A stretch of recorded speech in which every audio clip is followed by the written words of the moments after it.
안녕하십니까. IMJ 파이낸스의 애널리스트 데이빗입니다. 오늘은 일본 경제와 관련된 이야기들을 좀 해보려고 합니다. 일본에 직접 투자를 하고 계신 분들도 계시고, 또 이제 일본에 대해서 일본을 좀 어떻게 바라봐야 되나, 그렇게 또 고민이 필요하신 분들도 있을 겁니다. 제가 일본을 이 시점에서 한번 말씀드리는 이유는, 이제 우리나라와 수출 규제 문제가 7월부터 터지면서 여행도 안 가고 있고, 그런 지금 사회적 이슈도 좀 있고요.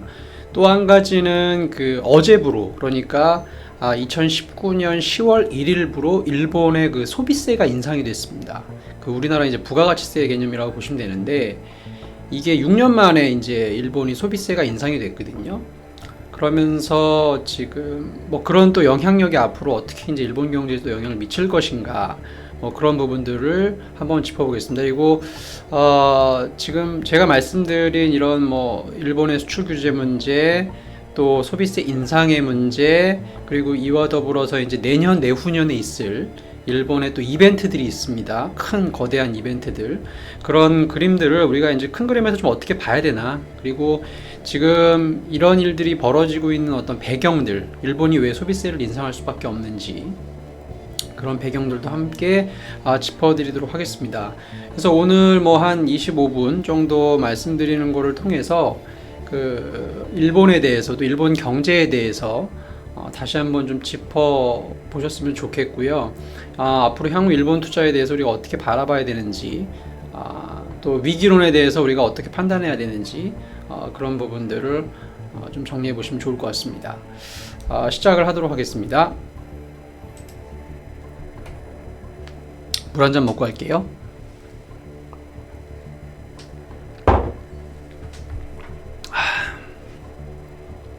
일본 경제 위기론에 대해, 우선은 일본 경제 위기론이 사실은 계속 나왔었어요. 어제 오늘의 얘기는 아닙니다. 비교적 꽤 오래 전부터 있었던 얘기고요. 중국 경제 위기론도 마찬가지죠. 네. 수년, 수십 년 전부터 위기론은 계속 나오고는 있었습니다. 사실은 그런 얘기이긴 한데,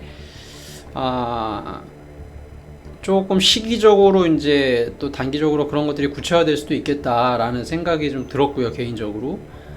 그래서 늘상 나오던 얘기지만 다시 한번 좀 꺼내봐야 되는 주제다, 이렇게 판단을 했습니다. 뉴욕타임즈도 이미지 캡처를 좀 해왔는데요. 지난 8월 달인가요? 네. 일본 경제 위기론에 대해서 경고성 메시지를 다시 한번 사설을 통해서 실은 바가 있습니다. 그때 8월 달만 해도 일본 지금 경제 숫자들이 그렇게 나쁘지는 않거든요. 솔직히 말씀드리면. 네. 지금 일본 경제 숫자만 놓고 보면은 당장 위기 가능성은 낮아요. 네. 좋고 한데, 근데 이제 제 생각에는 소비세 인상이 이제 시작되니까 그 전에 열심히 소비를 먼저 하지 않았나 싶습니다. 요 3분기 데이터들은. 그러니까 이번 달부터 소비세가 인상이 되니 소비할 사람들은 미리미리 소비세 인상되기 전에 8월달, 9월달에 살 거 다 샀겠죠. 그래서 아마 최근에 일본 데이터들이 그렇게 나쁘지는 않은 것 같습니다. 어찌됐든 일본 경제가 지금 당장의 어떤 숫자가 망가지고 있는 그림은 없지만, 뭔가 조짐이 강화될 수 있는 시점, 위기 가능성이 점증할 수 있는 시점은 맞다, 그렇게 정리를 해봤습니다. 6가지를 적어봤는데요. 한일 수출 규제 문제도 한번 거론을 좀 해드리겠고, 그 다음에 소비세 인상, 그 다음에 엔화 강세 문제, 그 다음에 미국 경제의 둔화 문제, 그 다음에 2020년 내년에 올림픽이 있죠. 네. 일본의 올림픽과 관련된 문제, 그 다음에 아베노믹스의 소멸, 아베 정권이 이제 앞으로 어떻게 될 거냐. 임기가 굉장히 많이 남진 않았죠. 이미 3선을 하고 계시지만, 아무튼 이런 전반적인 일본 경제와 관련된 위기가 될 만한 문제들을 주로 말씀드리겠고요. 특히 이 중에서 오늘 굳이 말씀을 드리자면은 소비세 인상 부분을 좀 많이 말씀을 드리려고 해요. 왜냐면은 이제 지금 뭐 어제 당장의 이슈기도 하고, 네. 소비세 인상이 지금 최근에 가장 많이 나오는 뉴스니까 일본과 관련해서 그 문제를 좀 중점적으로 짚어보도록 하겠습니다.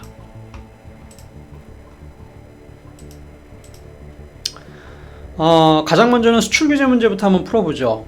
일단은 7월 1일 날부터 이제 일본의 수출 규제가 발표가 되어 시작이 됐죠. 깜짝 놀랐습니다. 솔직히 우리 국민들도 놀랬고 전 세계적으로 좀 놀랬죠. 이미 아베는 준비를 해왔겠습니다만 일본 수출 규제가 과연 뭐 우리에게 정말 독인가, 그들에게는 어떤가, 그런 부분들을 이제 살펴봐야 되는데 역풍에 대한 얘기가 요즘에 나오고 있습니다.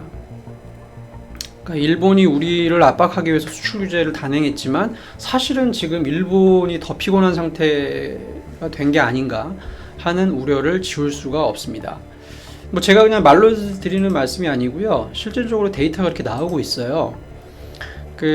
양국에 이제 지금 9월 숫자는 아직 정립이 양국 다 안 됐을 텐데 7, 8월 두 달만 보면은 수출 규제한 이후로 두 달 동안에 한국의 일본 수출은 3.5%가 감소합니다. 이제 YOY죠. 전년 동기 대비해서 감소한 건 맞네요. 뭔가 일본 수출이 좀 줄어드는 것 같긴 합니다. 근데 중요한 거는 일본의 한국 수출이 더 많이 줄었다는 거예요. 그러니까 우리가 걔네 주는 것보다 걔네가 우리한테 오는 수출가 훨씬 많이 줄었습니다. 그래서 이게 뭐 꼭 수출 규제 문제라고 볼 수는 없죠. 이 전체 숫자 가지고 꼭 수출 규제 때문에 이렇게 됐다 이렇게 볼 수는 없지만 어쨌든 양국이 주요한 교역국이고 전체 숫자가 이렇게 2배 이상 지금 감소율이 일본이 컸지 않습니까? 그래서 그냥 단순하게 생각하면은 우리가 수출이 많이 줄었을 거라고 생각을 했는데 실제로 까보니까 지금 일본 수출이 굉장히 많이 위축되고 있는 오히려 그런 모습들을 보여줬습니다. 아마 그런 통관 문제 또 허가 문제 이런 부분들이 실질적으로 영향을 좀 주나 봐요. 그러니까 민간 기업들은 우리나라로 수출하고 싶은데 일본의 정책상 지금 막혀가지고 못 오는 일본의 부품들 제품들이 많이 있지 않나 싶습니다. 그러니까 실제로 일본에서 지금 한국으로 오는 교역이 많이 줄었다 그렇게 보여지고요. 이게 왜 이제 일본한테 또 더 중요하냐면은 오늘은 일본의 관점에서 제가 지금 일본 얘기를 하고 있으니까 우리나라가 아니라 양국의 상호 수출 비중을 한번 보시면 우리나라 전체 수출에서 일본으로 가는 비중이 한 5%밖에 안 돼요. 그러니까 우리나라가 100을 수출하면 한 5 정도가 일본으로 가거든요. 근데 반대로 일본의 전체 수출에서 한국으로 오는 비중은 한 7%입니다. 그러니까 일본의 주요 수출국인 거예요. 한국은 우리나라보다 일본이 비중이 더 높다는 겁니다. 우리나라의 일본 수출 비중은 전체 5%지만 일본에서 한국이 차지하는 수출 비중은 7%다. 그러니까 정말 우리나라가 많이 컸네요. 이제 일본하고 뭐 정말 어깨를 견줄 만한 진짜 많이 컸다는 생각이 듭니다. 이런 데이터들을 보면은 일본이 우리나라의 주요 수출국이지만 우리나라 또한 일본의 주요 수출 대상국이 지금 되고 있다는 겁니다. 그러니까 오히려 지금 일본이 비중이 더 높기 때문에 일본의 수출이 이렇게 많이 감소했다는 거는 영향력이 더 큰 거죠. 우리가 굉장히 중요한 수출국인데 감소율이 더 컸다는 거는 이 임팩트가 더 크다는 걸 지금 의미합니다. 게다가 지금 9월달도 일본 여행 거의 안 갔다고 막 신문에 나오더라고요. 인천공항 제가 최근에 이제 일본에 이렇게 치료를 위해서 NK세포인가요? 그게 일본에서 굉장히 지금 발달돼 있어가지고 그게 우리나라는 이제 옛날에 뭐 황우석 박사 차병원 막 이런 쪽에서 이제 줄기세포 막 연구하고 막 이랬던 것들이 조금 막 그때 이슈도 있고 규제 또 막 생기면서 조금 발전이 막혔었잖아요. 그 사이에 일본이 엄청 컸답니다. 그래서 NK세포나 이런 치료 관련해서 일본 쪽이 지금 세계적으로 좀 앞서가고 있다고 해요. 그래서 그거 치료를 위해서 자주 가시는 일본으로 자주 비행기 타고 가시는 제 지인이 있는데 이분이 하는 말씀이 지난달에는 그 일본으로 갈 때 비행기가 텅텅 볐답니다. 한 200명 자리 중에서 한 30명 타고 막 이랬대요. 그래서 막 누워가고 그랬다 하더라고요. 근데 그래도 뭐 비즈니스로 꾸준히 어쩔 수 없이 가야 되는 분들은 있을 테니까요. 근데 최근에 비행기를 탔는데 꽉 찼더랍니다. 그래서 깜짝 놀랐대요. 우리나라 냄비 근성인가? 다시 일본으로 많이 여행 가나? 이렇게 봤더니 비행기를 많이 줄였답니다. 그러니까 일본으로 가는 항공편 자체를 많이 줄였나 봐요. 그래가지고 비행기가 뭐 몇 대 안 되다 보니까 좀 비교적 꽉꽉 채워가는 또 그런 그림으로 바뀌었다고 해요. 근데 어쨌든 일본으로 여행 가는 지금 수요는 아직도 굉장히 없습니다. 제가 9월 데이터를 좀 정리를 해놓은 걸 보니까 하나투어, 모두투어가 이제 대표적인데, 하나투어는 전년 동기 대비해서 여전히 마이너스 75%, 모두투어는 마이너스 91%. 9월달 숫자도 이렇더라고요. 그러니까 우리가 뭐 7, 8월만 일본 여행을 안 간 게 아니라 지금 9월도 계속 안 가고 있다. 이게 데이터로 나왔어요. 그래서 일본이 우리나라 뭐 도시는 상관없겠지만 일본의 지방들은 우리나라의 그 관광 오는 것 때문에 내수가 굉장히 중요하다고들 하잖아요. 그쪽은 좀 타격을 받겠습니다. 한국 관광객들 때문에 먹고 사는 그 지방의 관광 도시들은 좀 영향을 받겠어요. 그래서 전반적으로 지금 일본이 우리나라 수출 규제 이후로 별로 안 좋은 상황을 일본도 맞고 있다. 그렇게 이해를 하시면 될 것 같습니다. 뭐 수출문 규제 문제는 그렇게 정리를 하고요. 6년 만에 소비세가 인상됐다. 이 얘기를 오늘 좀 집중적으로 해볼 건데, 사실 뭐 세금이 인상되고 인하되는 거는 어느 나라나 뭐 종종 있는 이벤트거든요. 그래서 굉장히 큰 뉴스는 아닐 수도 있어요. 근데 제가 오늘 이 얘기를 짚어드리는 이유는 시기상 이제 이게 중요할 수 있기 때문입니다. 한번 좀 들어보시고 뭔가 뭐 어떤 일본 경제나 어떤 투자 아이디어를 또 찾아가시면 좋을 것 같아요. 그 일본의 일단 소비세 인상 추이를 한번 보겠습니다. 이게 이제 지금 10월 1일부로 시작이 됐다 그랬죠. 1989년에 일본의 소비세가 처음으로 등장을 합니다. 그때는 3%를 줬네요. 그 다음에 97년도에 5%, 그 다음에 2014년에 8%. 요거 이제 아베가 했죠. 지금도 아베고. 소비세 인상이 일본에서 지금 네 번째 이제 단행이 됐다고 보시면 됩니다. 89년부터 시작을 해서 약 30년 동안 한 번, 두 번, 세 번, 네 번의 소비세 인상이 있었다. 일본이 소비세를 이렇게 계속해서 인상하는 이유는 무엇인가? 추세적으로 말이죠. 한 7, 8년에 한 번씩 평균적으로 소비세를 인상하는 이유는 무엇인가? 사실은 아베가 14년에 했기 때문에 보통 한 정권에서 막 이렇게 세금을 두 번, 세 번 올리진 않잖아요, 잘. 그래서 14년에 아베는 한 번 올렸으니까 이 아베 정권에는 뭐 안 올리겠지 뭐 그런 생각을 하실 수도 있을 거예요. 그런데 그렇지 않습니다. 아베가 14년에 올리고 나서 사실은요, 원래 2016년에 올리려고 그랬어요. 2년 만에 또 올리려고 그랬습니다, 소비세를. 근데 너무 솔직히 좀 빠르잖아요. 그래서 이제 뭐 학계, 업계, 뭐 정단계 뭐 이렇게 여러 단체들이 조금 빠르다. 이미 14년 인상했는데 2년 만에 또 인상을 하냐. 조금 지연하자. 그래서 17, 18 하다가 이게 지금 4년 지연돼서 이번 달에 시작이 된 겁니다. 그러니까 사실은 원래 더 빨리 하려고 그랬어요. 왜 일본이 이렇게 소비세 인상을 가능한 한 빨리 단행하고 계속 높여가느냐? 가장 크게는 이 두 가지죠. 재정 건전성 확보와 복지 예산 확보. 일본의 가장 큰 아킬레스건이죠. 일본이 국가 부채가 많다는 점. 그죠? 그 다음에 일본이 고령화가 전 세계에서 제일 빠르죠? 그리스, 이탈리아, 일본. 이렇게 빅3라고 보시면 됩니다. 글로벌 고령화와 이 재정 건전성에 문제가 있는 탑3라고 보시면 돼요. 그리스, 이탈리아, 일본. 이 두 개 문제 때문에 소비세 인상을 합니다. 왜? 소비세 인상을 하면 어떻게 되죠? 국민들로부터 세금을 많이 걷겠죠? 국가 재정이 좀 늘어나겠죠? 그거를 여기에 쓰려는 거예요. 돈도 갚고 또 늘어나는 노인들 복지 예산도 필요하잖아요. 더 이런 부분에 활용하기 위해서 소비세 인상을 계속 단행하고 있다. 그렇게 보시면 됩니다. 그럼 소비세 인상의 어떤 이런 추세를 반영을 해서 아베가 이번 달에 이제 올렸는데, 그 소비세 인상을 했을 때의 어떤 트렌드들은 어떠냐? 이 연도를 여러분 좀 자세히 한번 봐보실래요? 좀 특이한 게 있지 않으십니까? 이 두 개? 뭐죠? 이 소비세 인상한 다음 해 90년부터 일본의 장기 불황이 시작됩니다. 여러분 기억하시죠? 네. 90년부터 이 소비세 왜 하필이면 89년에 했을까? 전 참 이게 묘합니다. 요거 소비세 인상한 이후로 다음 해부터 장기 불황이 시작됐다. 그 다음에 97년에 소비세 인상하고 어떻게 됐죠? 일본 경제도 침체가 오죠. 우리는 IMF가 왔고, 그때 아시아가 다 힘들었으니까요. 참 희한합니다. 어떤 위기 직전에, 일본 경제가 휘청이기 직전에 소비세 인상을 했었어요. 경험적으로. 뭐 반대로 얘기하면은 소비세 인상하고 나서 뭔가 일이 터졌다는 거죠. 일본이 항상. 일이 터지면 어떻게 되죠? 국민들이 정권 바꾸잖아요. 실제로 정권 바뀌는 사례들이 있을 때 있었죠.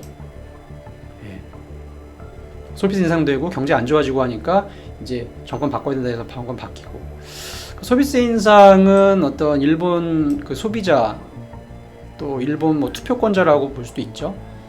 그런 소비자 입장에서 바라보는, 국민 입장에서 바라보는 별로 좋은 재료는 아니었다. 그렇게 이해하시면 됩니다. 이 얘기를 조금 더 다시 구체적으로 좀 풀어가 볼게요.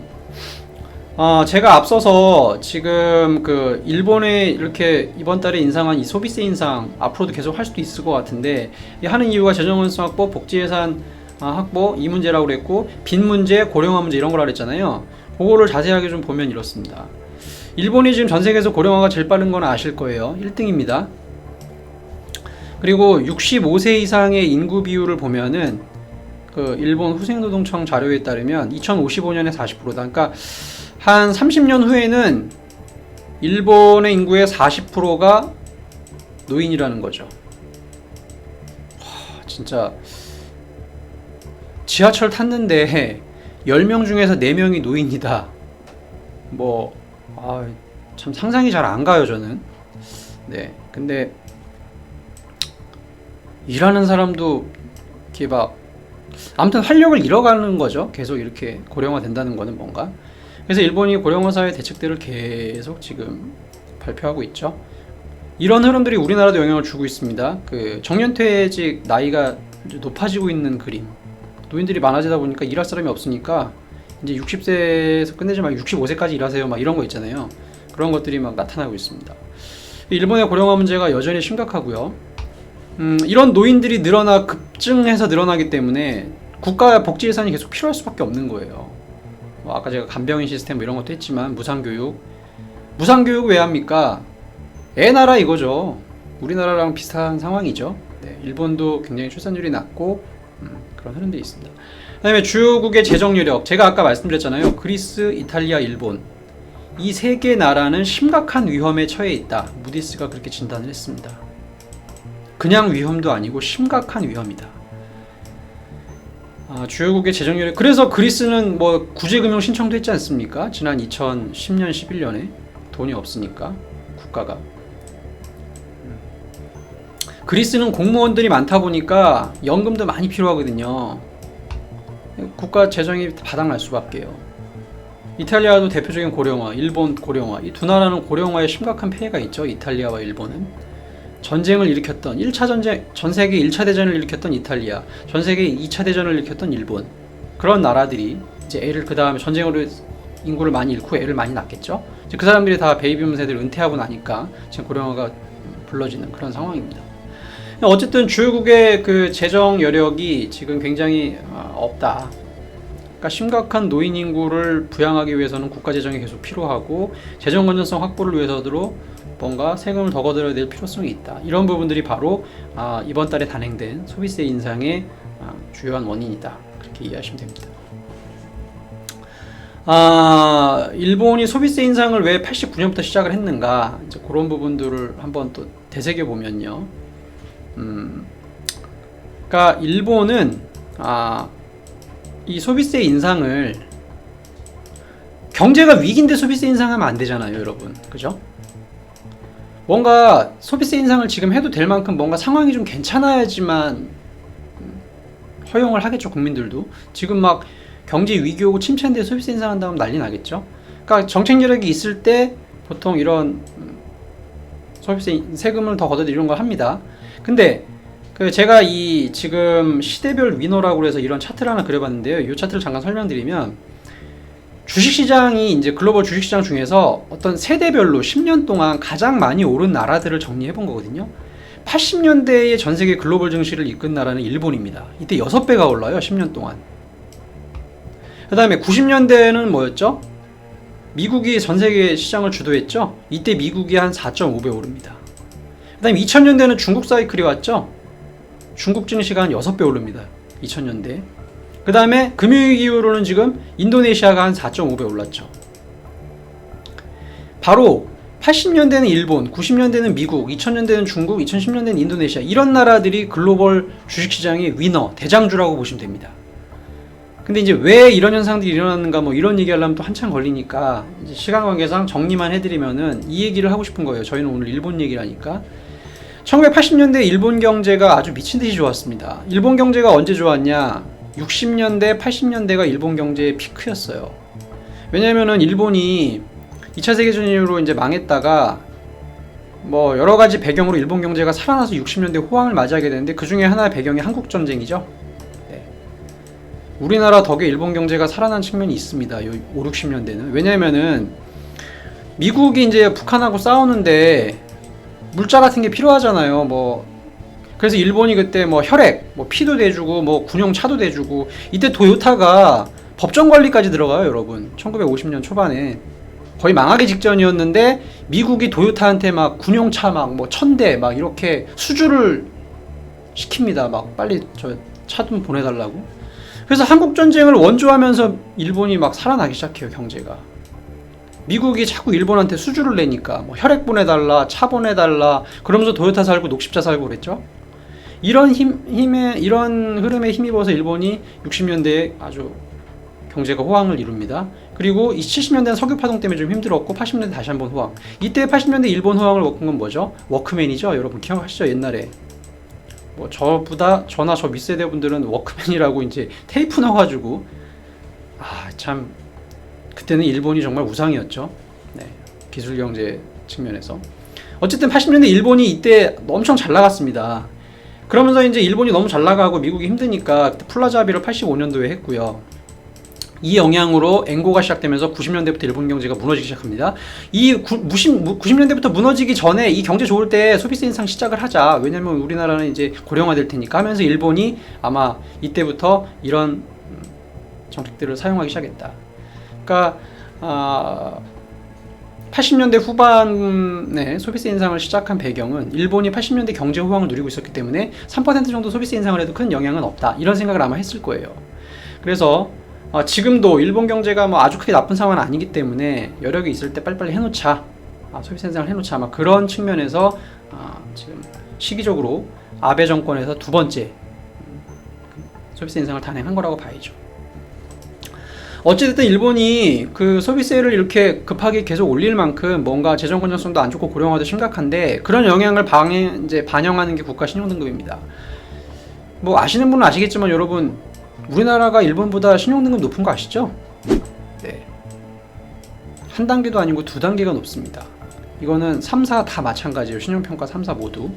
이게 이제 17년 전이라서 최근에 좀 바뀌었는지는 모르겠어요, 제가. 근데 어쨌든 우리나라가 일본보다 이제 신용등급 더 좋아요, 여러분. 일본이 이게 좀 기분이 나쁠 수도 있겠습니다. 일본 입장에서는 중국, 사우디, 뭐 칠레 이런 나라하고 신용등급이 지금 똑같아요. 그만큼 일본의 지금 재정 건전성이 계속 위협을 받고 있는 겁니다. 그러니까 일본은 어떻게든 국가 부채 문제를 신경 써야 되기 때문에 세금을 가능한 한 더 거두려는 노력을 앞으로도 계속 할 겁니다. 지금 국가 부채 GDP 대비해서 한 250%라고 보죠, 일본. 우리나라는 40%니까 6배입니다. 그러니까 우리나라는 그때 말씀드렸죠. 우리나라는 가계 부채가 문제다. 일본은 국가 부채가 문제다. 그래서 신용 등급이 지금 이렇게 나오는 상황이라고 보시면 됩니다. 소비세 인상 이후에 어땠는가? 아까 제가 서두에 이제 일본 경제가 좀 안 좋았었다고 했었잖아요. 실질적으로 요 소비세 인상한 시기가 이제 이 89년 당시에는 소비세 인상하고 나서 장기 불황이 시작됐다고 그랬죠. 그 다음에 97년도에 인상하고 나서 어때요? GDP랑 가계 지출이 줄어드는 게 보이시죠? 여기도 GDP랑 가계 소비 지출이 잠깐 줄었네요. 근데 이때는 아베노믹스가 진짜 발동하면서 미국 경제가 좋아지면서 반등한 측면이 있고요. 이때는 좀 계속 좀 더 부진했던 측면이 있고, 어쨌든 소비세 인상 이후에 소비 둔화는 분명히 뚜렷했다. 그거는 부인할 수 없습니다. 첫 번째, 두 번째, 세 번째 사례 모두. 그래서 이번에도 그런 영향이 있을 가능성이 높다. 그 다음에 지금 일본 경제를 걱정시키게 하는 건 이제 엔화입니다. 엔화인데 2011년부터 최근까지 달러가 강세였죠. 그 다음에 작년부터 지금 올해까지 금이 강세죠. 자, 안전자산의 그 다음에 뭐죠? 그 다음에 지금 채권이 강세죠. 그 다음에 뭘까요? 엔화가 될 가능성이 높습니다. 엔화가 내려가고 있고 더 곤두박질 칠 가능성이 있어요. 이게 2차트가 내려가면 엔화 강세잖아요. 엔화 강세 나오면 일본은 수출 비중이 50%예요. 우리나라처럼 수출로 먹고 사는 나라입니다. 내수도 물론 크지만. 그래서 일본은 엔화 강세 오면은 경제 안 좋아지거든요. 결정 안 좋아지고. 그 다음에 일본이 또 미국 경제 익스포저가 커요. 만약에 미국이 지금 좋았는데 미국이 안 좋아지면요, 가장 타격을 받는 나라 중에 하나가 일본입니다. 왜냐면은 우리나라는 중국 익스포저가 크잖아요. 중국이 25, 미국이 15. 그런데 일본은 중국이 20, 미국이 20이에요. 수출 비중이. 그래서 미국 경제가 굉장히 영향을 많이 받습니다. 그래서 일본 증시가 미국 증시랑 굉장히 비슷하게 가는 경향이 있습니다. 우리나라는 홍콩 증시랑 비슷하게 가는 경향이 있고요. 어쨌든 엔화 강세가 지금 직면하고 있다. 아까 말씀드렸죠. 달러 한 사이클 받고 금 한 사이클 지금 보고 있고, 채권도 다시 한번 한 사이클 오고 있고, 그 다음에 엔화일 가능성이 있다. 안전자산 흐름상. 그런 흐름들을 이해하셔서 엔화 강세가 일본에 독이 될 수 있다. 그 다음에 내년에 올림픽이 있다고 말씀드렸잖아요. 올림픽 이후에 경기가 둔화되는 패턴들이 많았습니다. 우리 과거 도쿄올림픽이나 서울올림픽 때 이제 올림픽 하고 나면은 국민총소득이 올라가는 건 맞아요. 그죠? 먹고 살기 좋아지고 도로도 많이 깔고 이제 삶의 질은 높아지고 하는데, 올림픽을 치르고 나서 꼭 GDP가 안 좋아지는 사례들이 굉장히 많았습니다. 이게 꼭 반드시 그렇다는 건 아니에요. 그렇지 않은 경우도 있었지만, 이제 왜냐면 올림픽 치른다고 막 인프라 엄청 투자하잖아요. 막 경기장 짓고 도로 깔고 막 인프라 투자했는데, 이 사람들이 막 전 세계 사람들이 왔다가 한두 달 있다 다 가잖아요. 그럼 이거 만들어 놓은 거 다 어떡합니까, 이거? 누군가가 계속 사용을 하고 돈은 또 돈대로 유지비가 들어가잖아요. 이제 아마 그런 인프라 투자의 후유증들이 아마 나타나는 게 아닌가 싶어요. 근데 내년에 일본이 어쨌든 올림픽을 치르고 나면 그 후에 2021년 좀 걱정이 된다는 거죠. 마지막으로 아베노믹스 한번 말씀드리고 마치겠습니다. 지금 3년임째고요. 이분이 2021년 9월까지인가가 아마 임질 거예요. 시간이 앞으로 한 2년 남았습니다. 근데 만약에 앞서 말씀드린 대로 여러가지 소비세 인상과 미국 경기 둔화, 엔화 강세, 한국과의 수출 부진, 여행객 감소, 그 다음에 마지막으로 아베노믹스의 소멸, 이런 것들 때문에 아마 4연임은 되기 어려울 수도 있지 않을까. 지금 물론 지지율은 높아요. 하지만 이런 부분들이 내년 내후년에 작동할 수 있기 때문에 좀 걱정이 됩니다. 아베노믹스가 일본 경제를 살아나게 한 건 맞는데, 질적으로 보면은 정규직보다는 비정규직 증가가 훨씬 많았고요. 그 다음에 일본 고령자 중에서는 정기예금자가 많아요. 우리나라처럼 주식을 많이 안 합니다. 일본 노인들은. 그래서 이번에 일본 경제 사이클, 증시 사이클에 대해서 일본 고령자들이 수혜를, 주식 상승의 부의 효과를 많이 누리지 못했을 거예요. 미국보다는. 그런 측면에서 아베노믹스의 질적 측면은 조금 그렇게 크지 않다. 그 다음에 그런 부분마저도 약화될 가능성이 있다. 그래서 소비세 인상 이번 달, 내년에 올림픽, 그 다음에 2021년 아베 정권의 이제 교체, 이런 부분들까지 감안해 보면 이 3대 아베노믹스의 전략으로 그 일본 경제가 상당히 좋았던 이 몇 년의 사이클이 이제 끝나가는, 미국과 함께 끝나가는 그런 시기가 다가오고 있다. 그래서 저는 결론적으로 우리나라 경제도 지금 사실 문제고, 제가 최근에 막 좀 하소연하듯이 정말 답답한 마음으로 막 화도 내가면서 방송을 좀 한 측면이 있는데, 우리나라 경제도 문제지만 지금 일본 경제는 더 큰 위험이 오고 있을 수도 있다라고 보고 있습니다. 그래서 앞으로 향후 내년 내후년 한 2년 정도를 봤을 때 일본은 위기 가능성이 저는 있다라고 봐요. 그래서 일본에 대한 투자를 저는 좀 리스키하게 보고 있고요. 오히려 일본에 대해서 숏배팅을 할 수 있다면 조금 뭐 엔화에 투자를 한다라든지 아니면 숏배팅에 투자를 하는 그런 전략이 맞지 않을까 생각을 해봅니다. 저는 오늘 일본에 대해서 조금 제가 부정적인 시각을 갖고 있다라는 점을 좀 어필을 드렸고요. 그 근거들을 좀 설명을 드렸습니다. 뭐 궁금하신 내용들은 저희 IMJ 파이낸스에 문의 주시면 되고요. 뭐 댓글로도 남겨주셔도 됩니다. 제 시간은 오늘 여기까지 하겠고요. 저 다음으로 또 뛰어나신 닥터남 전문가님께서 방송을 이어가도록 하겠습니다. 감사합니다.